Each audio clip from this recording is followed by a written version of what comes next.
Hey YouTube, today I have the LG X Charge from Xfinity Mobile and I wanted to do a quick video review of the service and the phone itself. Now overall I'm happy with the service. I've been comparing it with my Galaxy S7 Edge from T-Mobile and overall the service has been quite good. Now you do get unlimited talk and text per line if you're an Xfinity customer for free and you have a pool of 100 megabytes of data. Now that's not a lot of data, but you can sign up for a pay by the gig plan, which is $12 per gig, or you can pay for $45 a month for unlimited data. Now, all you pay for is the data with Xfinity Mobile. You also pay some taxes and fees and whatnot, which for me, it comes out to $263 a month for each phone line in taxes. Now, that's not bad considering, Metro PCS offers, I think, truly unlimited at like $60 a month. So if you compare it to other phone carriers, it's a good deal, and you get the Verizon Network on your Xfinity Mobile. Now, going to the phone itself is very snappy. You get a 720p XD display, 5.5 inch TFT display, I believe it is, and it's LCD. So the viewing angles aren't the best, but it is clear. You can see it very well. I'm actually shooting this video from my other LG X Charge, and it's running at 1080p, 30 frames per second. So the video isn't that bad. Video capability isn't that bad. On the back, you have a 13 megapixel camera with LED flash. Front-facing camera is 5 megapixels, and you get LED flash, which is interesting. It works pretty well at night. It may blind you a little bit, but it does work.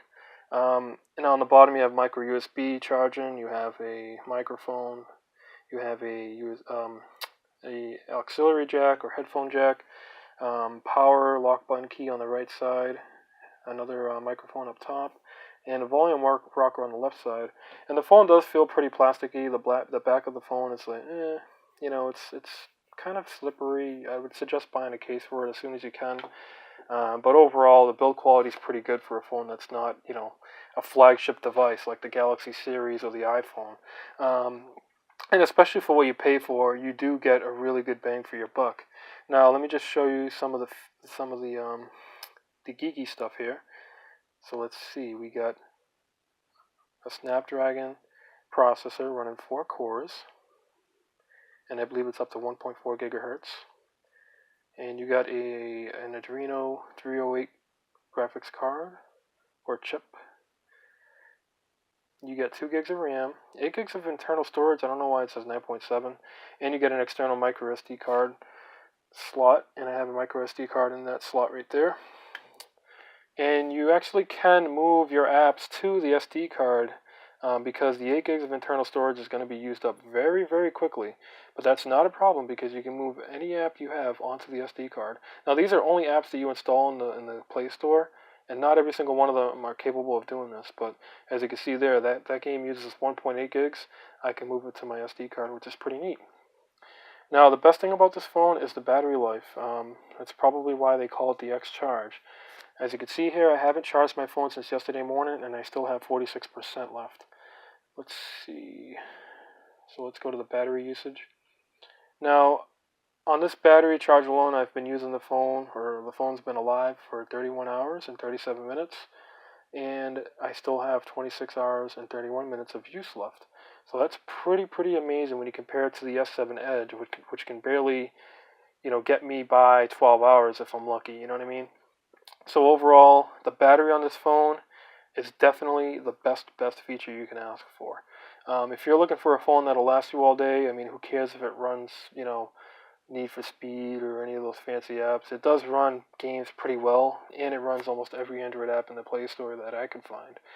Especially casual games, like Angry Birds Match, Fire Emblem. It runs a lot of games. I've tested a lot of them out. And overall, there hasn't been any lag. Let me showcase Asphalt Extreme. So overall, this game runs pretty well. I haven't really had any lag, only in between the menus and loading the game. It's a little slow to start. But when you're playing the game runs pretty smoothly, has a pretty good frame rate. So as you can see, I'm in the menu right here going through. I just finished a race. But the game is still pretty new. Of course, it's going to tell me a million different things that I need to do. But yeah, as you can see, this is a 3D game, and it's a racing game, and it runs pretty good. So that's pretty much all we need to show you, because I'll be here all day. But yeah, as you can see, this game runs pretty smooth, and the phone's multitasking capabilities are great. So if you go here, you can switch between apps really quickly. As you can see, I have a ton of them open right now. Let's see if I can open up Sonic 2 again. And you see there, I had all those apps open, and Sonic 2 is exactly where I left off earlier.